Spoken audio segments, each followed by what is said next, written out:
अर्जुन और अश्वत्थामा, तुम्हारे इस जघन्य कृत्य के लिए ना तो कृष्ण तुम्हें क्षमा करेंगे और ना पांडव।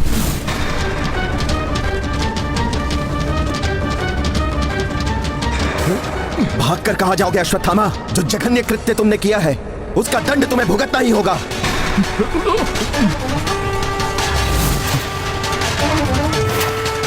कहां भागकर जा रहा है अश्वत्थामा? तेरा काल तेरे सामने खड़ा है।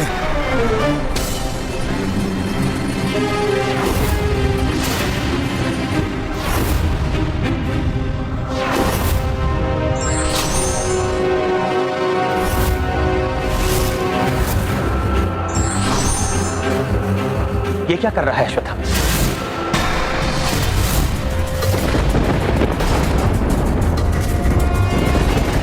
अर्जुन, अश्वत्थामा ने ब्रह्मास्त्र का आह्वान किया है।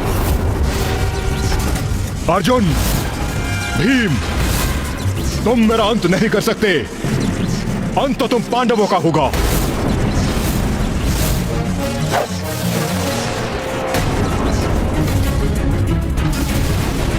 ये क्या अनर्थ कर दिया अश्वत्थामा ने?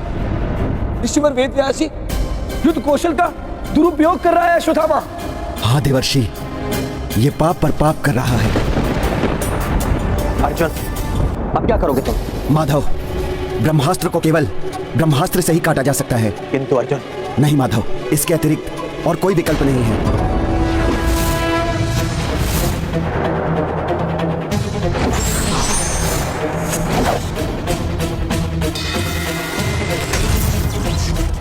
अश्वत्थामा, धनुर्विद्या के महागुरु द्रोणाचार्य के पुत्र होकर भी तुम ये कैसे भूल गए कि ब्रह्मास्त्र का प्रयोग इस प्रकार नहीं किया जाता।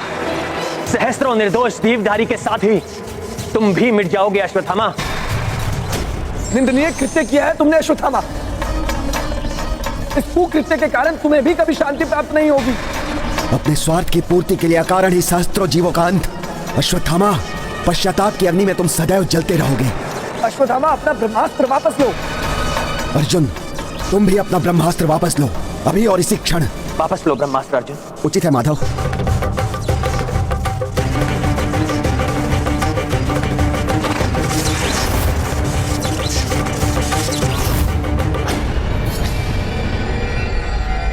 मैं वेदव्यास तुम्हें आज्ञा देता हूं अश्वत्थामा कि तुम इसी क्षण अपना ब्रह्मास्त्र वापस लो। मेरे पिताश्री ने मुझे अपूर्ण ज्ञान ही प्रदान किया है। मैं ब्रह्मास्त्र का संधान तो कर सकता हूं, किंतु इसे वापस लेने की विद्या मुझे नहीं आती।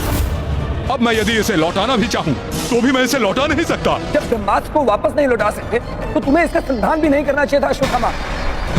यदि तुम इसे लौटा नहीं सकते हो तो किसी ऐसे स्थान की ओर मोड़ दो जो निर्जन हो, जहां पर कम से कम हानि हो। उचित है, मैं इसकी दिशा अवश्य ही मोड़ सकता हूं।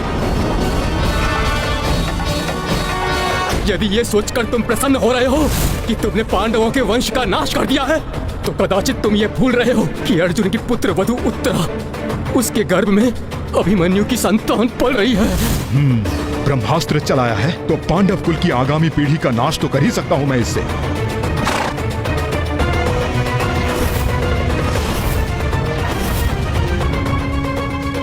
तुम अपनी नीचता नहीं त्यागोगे अश्वत्थामा। श्री कृष्ण को बोध हो गया था कि अश्वत्थामा ने ब्रह्मास्त्र को अभिमन्यु पत्नी उत्तरा के गर्भ की ओर परिवर्तित कर दिया था, जिससे उनका कोप अपने चरम पर पहुंच गया।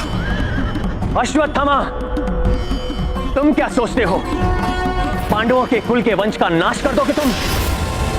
मैं कृष्ण तुम्हें बताता हूं, उत्तरा का वही पुत्र जिसका नाश करने के लिए तुमने अपने ब्रह्मास्त्र की दिशा परिवर्तित की है,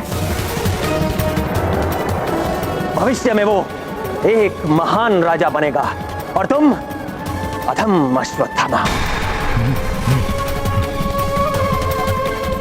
भ्रूण हत्या जैसे नीच कृत्य के लिए मैं तुम्हें श्राप देता हूं कि तुम्हारी समस्त देह अनेक रोगों एवं महापीड़ादायक घावों से बढ़ जाएगी।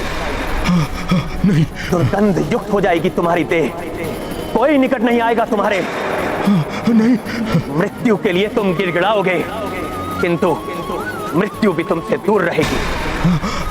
कलयुग के अंत तक तुम अपनी इस श्रापित देह का बोझ उठाते हुए भटकते रहोगे अश्वत्थामा, भटकते रहोगे। अर्जुन, इस दुष्ट के मस्तिष्क से दिव्य मणि छीन लो। अश्वत्थामा के मस्तिष्क से उसकी दिव्य ऊर्जा का स्रोत, उसकी मणि निकालकर उसे कलयुग के अंत तक पश्चाताप करने के लिए छोड़ दिया गया।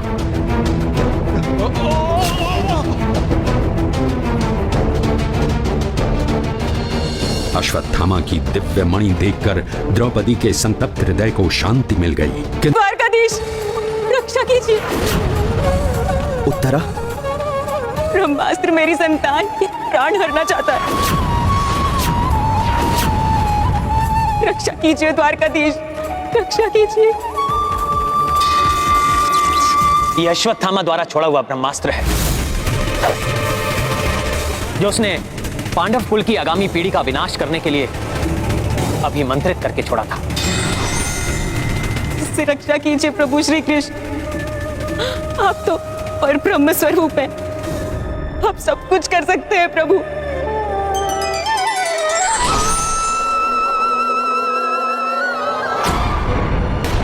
तुम्हारा पुत्र सुरक्षित है। उसके जन्म के पूर्व ही उसकी इतनी बड़ी परीक्षा हुई, अतः तुम्हारे पुत्र का नाम परीक्षित होगा, जो भविष्य में एक महान नरेश बनेगा। प्रभु, आपकी इस महान कृपा के लिए मैं ही नहीं, संपूर्ण पांडव कुल आपका सदा आभारी रहेगा प्रभु।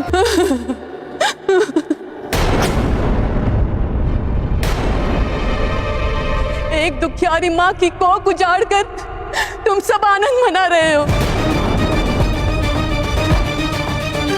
मैं देख नहीं सकती, किंतु आभास कर सकती हूँ, आभास कर सकती हूँ तुम्हारी प्रसन्नता का। मैं सत्य कह रही हूँ ना देवकी नंदन? केशव, तुम्हारे अस्मित हास्य का अब भी आभास हो रहा है मुझे। यदि मेरी विष्णु भक्ति सच्ची है, यदि अब भी मेरी पत्नी व्रता पत्नी का धर्म दृढ़ है, मैं अभागी मां तुम्हें यह श्राप देती हूँ। कृष्ण, जिस तरह तुमने कौरवों और पांडवों को आपस में युद्ध करवाकर मेरे वंश का सर्वनाश किया है, उसी प्रकार समस्त यदुवंशी भी आपस में लड़कर वंश नाश का कारण बनेंगे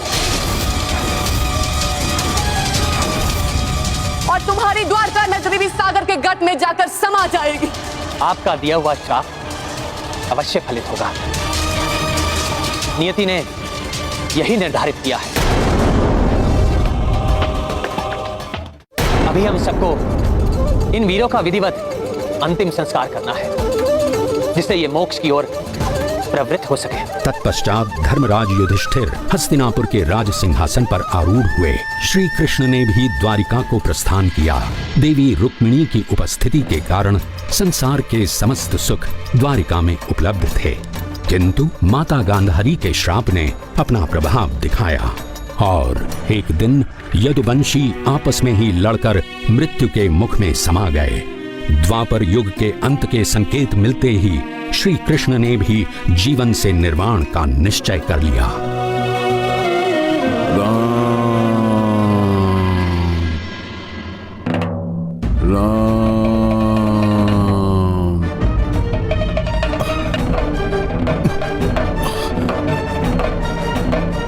प्रभु, मेरा हृदय अकस्मात ही प्रभु के लिए व्याकुल क्यों हो रहा है?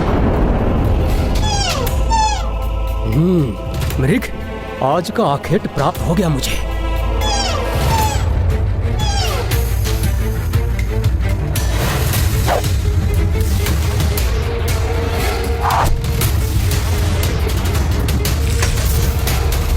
ये क्या हो रहा है? कभी प्रभु के लिए हृदय व्याकुल हो रहा है, तो कभी बाली भैया की मृत्यु का दृश्य इन नेत्रों के समक्ष घूम रहा है।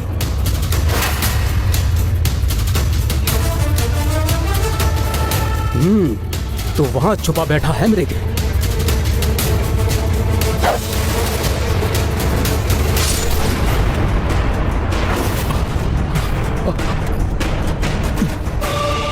कुछ तो है, जो मेरे हृदय को व्यथित कर रहा है। लक्ष्य पर लगा है मेरा तीर।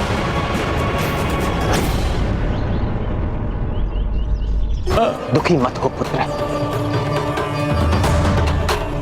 ये तो होना ही था। त्रेता युग में मैंने अपने श्री राम अवतार में तुम्हें ऐसा ही वरदान दिया था, इसलिए ऐसा घटित हुआ। ये आप क्या कह रहे हैं प्रभु? कैसा वरदान दिया था आपने? पुत्र, तुम पूर्व जन्म में बाली थे। जिस प्रकार उस समय मैंने छुपकर तुम्हारा वध किया था, उसी प्रकार मेरा निर्वाण भी निश्चित था। नहीं प्रभु नहीं, मैं स्वयं को क्षमा नहीं कर पाऊंगा। शांति को धारण करो पुत्र। जो जैसा करता है उसे कभी ना कभी उसका फल अवश्य भोगना पड़ता है। ये मेरी नियति थी। त्रेता युग में श्री राम ने हनुमान को जो वचन दिया था, उसे उन्होंने द्वापर युग में श्री कृष्णावतार में पूर्ण किया और पृथ्वी से निर्माण करने से पूर्व उन्होंने हनुमान को अपने अंतिम दर्शन दिए। प्रभु, मेरे प्रभु, प्रभु ये कैसी विडंबना है मेरे भाग्य की। पहले प्रभु श्री राम निर्माण कर गए और अब आप भी मुझे इस भूलोक में छोड़कर जा रहे हैं। हनुमान, तुम तो भाग्यवान हो जो तुम मेरे दोनों अवतारों के साक्षी बने, और इसके पश्चात जब कलयुग में मैं पुनः अवतार धारण करूंगा तब भी तुम उपस्थित होगे। क्या ये हर्ष का विषय नहीं है तुम्हारे लिए? यही सोचकर अपने चिरंजीवी होने के वरदान पर मैं संतोष कर लेता हूं। तुम्हारे कांधों पर बहुत बड़ा दायित्व है। धर्म एवं धर्म पथ के मार्गियों की रक्षा करने का उत्तरदायित्व निभाना है तुम्हें। कलयुग अब निकट ही है, जिसमें अधर्म का साम्राज्य अपने चरम पर होगा।